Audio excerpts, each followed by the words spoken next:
Salut les amis, on se retrouve pour cette nouvelle review de Boruto, donc sur l'épisode 70 qui nous avait laissé comprendre la semaine dernière dans la preview que la thématique principale serait Metal Lee. Ça faisait un petit moment qu'on n'avait pas vu l'équipe 5 puisque la dernière fois qu'on l'avait vu c'était tout simplement pendant l'examen ninja où il s'était fait éliminer assez rapidement. Or là on les retrouve au final au même point qu'avant puisque Metal Lee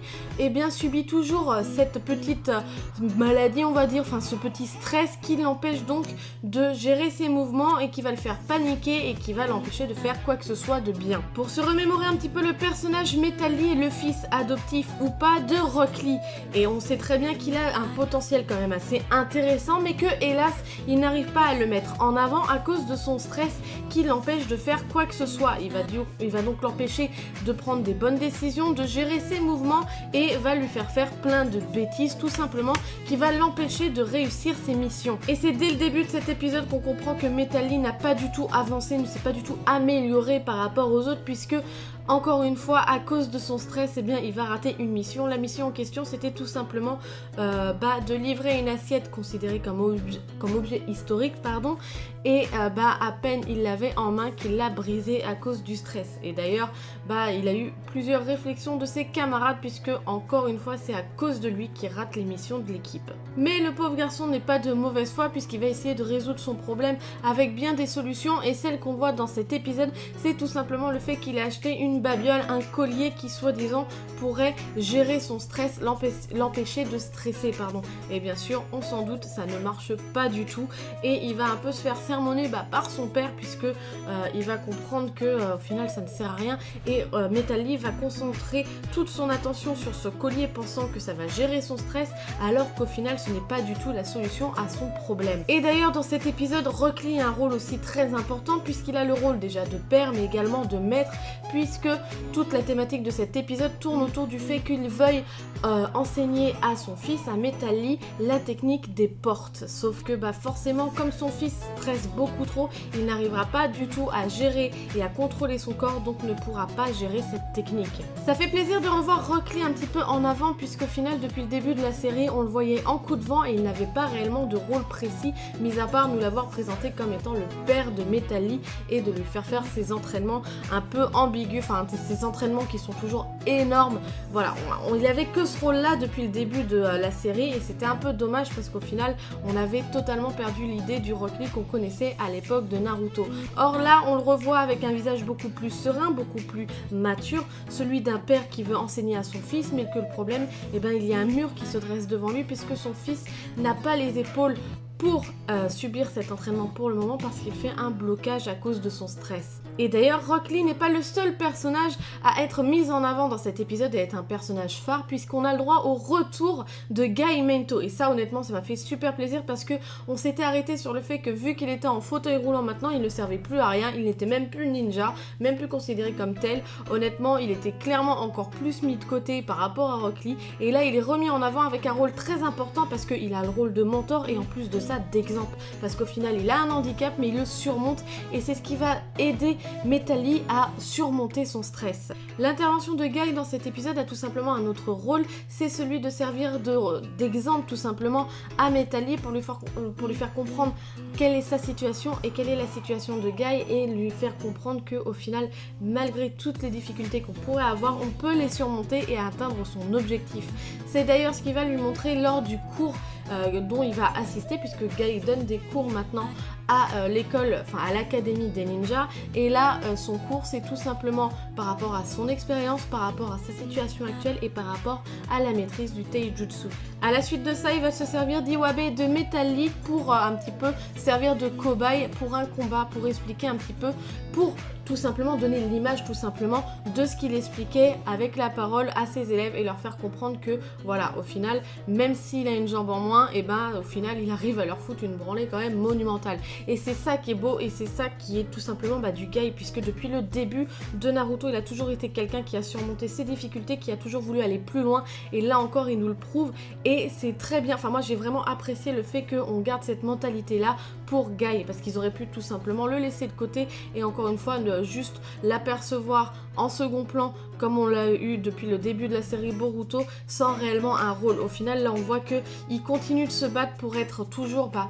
au meilleur de sa forme forme et qui sait peut-être toujours essayer de vaincre la rivalité qu'il a avec Kakashi, on ne sait pas, mais je pense qu'on peut avoir un retour de Guy très intéressant dans les suites de Boruto. Et là, ce n'est pas directement à la suite de son affrontement avec Guy que Metal Lee va comprendre un petit peu sa situation, parce qu'au final, il va refaire un blocage là-dessus, parce que il va trouver l'excuse que vu que Guy a réussi à surmonter sa difficulté, lui, s'il n'y arrive pas, c'est tout simplement parce que son collier n'est pas assez fort. Et qu'est-ce qu'il va aller faire? Et ben, il va aller en racheter 2. Et c'est là qu'il va rater la deuxième mission de cet épisode avec son équipe, parce que c'était une mission d'infiltration, il me semble. Et bien, forcément, il va faire énormément de bruit à cause de ses colliers, et c'est à cause de ça qu'ils vont échouer pour cette mission. Et là encore, il va continuer à se monter la tête, et on voit bien que Rock Lee est un petit peu tout simplement démuni face à la situation de son fils, puisqu'il ne sait pas réellement comment s'y prendre pour l'aider à se débloquer du stress, pour l'empêcher de stresser, et il va se confier à Guy qui lui va lui trouver une solution toute simple, toute bête, et on va le voir tout de suite après. La solution, il n'y en a pas 10 000, c'est tout simplement de prendre le taureau par les cornes. Il va provoquer Metal Lee en duel directement, et il va directement lui dire que tout simplement ça ne va pas être un affrontement basique, puisque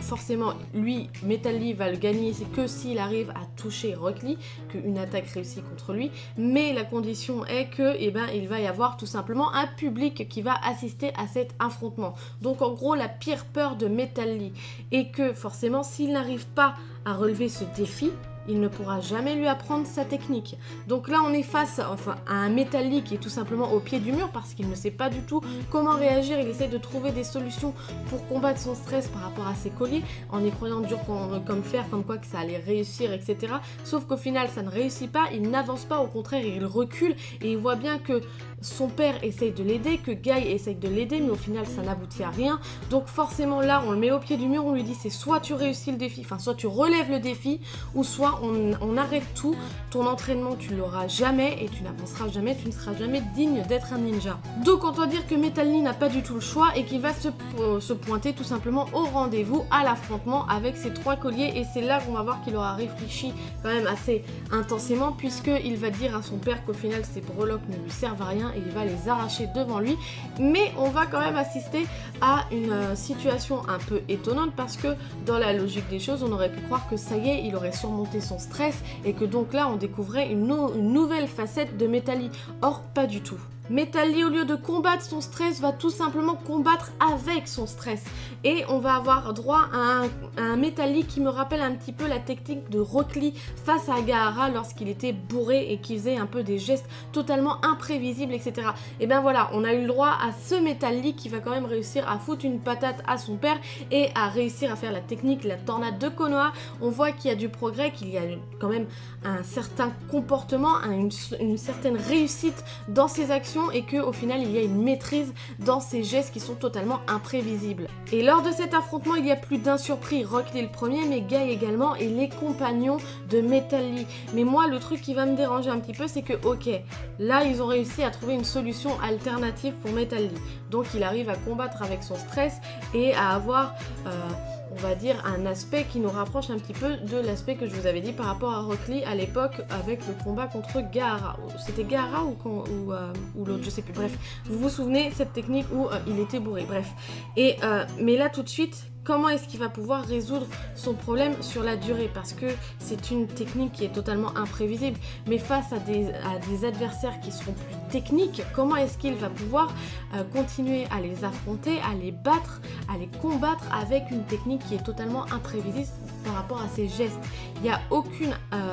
logique dans ses gestes, et donc forcément à un moment il va obligatoirement affronter un mur, il ne pourra plus avancer. Donc au final là on nous trouve une solution, mais c'est reculer pour mieux sauter au final, parce qu'on n'a pas réellement d'évolution par rapport à Metal Lee. Son stress, il n'a pas réussi à le combattre, il s'adapte avec. Certes, il a une puissance, mais pour moi, ce ne sera pas suffisant pour réussir à monter de niveau comme le reste de ses compagnons. Donc honnêtement, je suis assez sceptique par rapport à son évolution sur le long terme. Là, tout de suite, c'est hyper intéressant. C'était super cool de voir Metal Lee se battre comme ça, avec des gestes imprévisibles, et en plus commencer à gérer la technique, la tornade de Konoha, et en plus à réussir à déverrouiller la porte initiale. C'était super intéressant, mais j'ai vraiment peur que sur le long terme on soit face à un mur et que Metal Lee n'arrive tout simplement pas à débloquer son potentiel qu'on connaît quand même assez grand, assez impressionnant, et qu'au final on se retrouve avec un personnage qui va finir tout simplement personnage secondaire comme il l'est depuis le début de Boruto. Pour résumer, c'était un très bon épisode et honnêtement ça nous lave un petit peu des 3 derniers épisodes qui étaient quand même assez chiants et mal construits. Là on a encore une fois un personnage qui essaye d'avoir de l'estime pour soi et d'avoir un peu plus confiance en lui, et forcément ça a été très bien fait là pour une fois, mais sur le long terme j'ai vraiment peur qu'il n'y ait pas le résultat escompté et donc qu'on soit face au mur qu'on essaye d'échapper là à l'heure actuelle. Donc honnêtement je ne sais pas, je reste sceptique sur le long terme, mais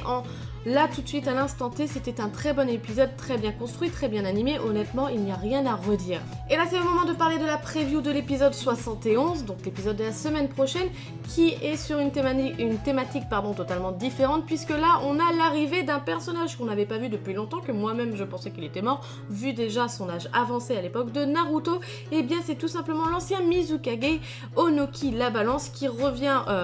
qui vient à Konoha, apparemment pendant un conseil des 5 Kage, on ne sait pas réellement pourquoi, mais il va traîner donc avec Boruto et ses amis, tout ça pour goûter un petit peu la bouffe locale. On n'en sait pas plus, c'est tout ce que nous montre la preview, on verra bien, ça peut être intéressant, ça peut être marrant. Voilà, cette nouvelle review se termine, j'espère qu'elle vous aura plu et que l'épisode aussi vous aura plu, n'hésitez pas à me le dire comme d'habitude par commentaire, likez, partagez la vidéo, ça me fera super plaisir, et surtout abonnez-vous à la chaîne si vous ne l'êtes pas. Sur ce, moi je vous laisse à la semaine prochaine, tchuss!